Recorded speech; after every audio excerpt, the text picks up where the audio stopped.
The Food Service Exchange presents. This illustration features the KM's model unit sequence of operation through the animated wiring diagram. Most KM units share the same sequence of operation and similar wiring diagram. We begin by showing line 1, the black wire, energized. This is true in any typical 220-volt single-phase application when power is applied.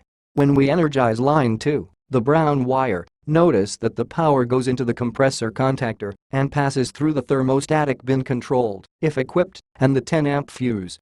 It then splits between terminal 7 and 10 of the K1 connector and terminals 1 and 6 of the toggle switch. The relays on the board feed power from terminals 7 and 10 to energize all the different components in an orderly manner to make ice. When you turn the switch to wash, there is direct power to the water pump. It is not controlled by the board.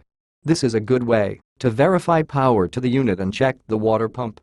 When you turn the switch to ice, power comes out of terminal 2 on the toggle switch, passes through the high-pressure switch, and energizes the 12-volt transformer.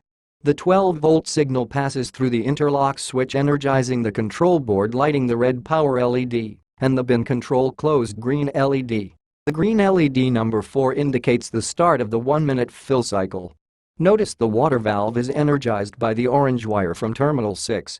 The water reservoir fills up and closes the float switch, which sends the unit into harvest. The green LED number 2 will light up when energizing the hot gas valve through the pink wire on terminal 2.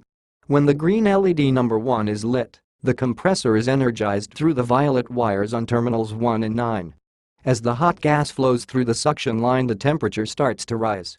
Once it reaches 48 to 50 degrees Fahrenheit, the thermistor located on the suction line sends a 3.9 k-ohm signal to the control board.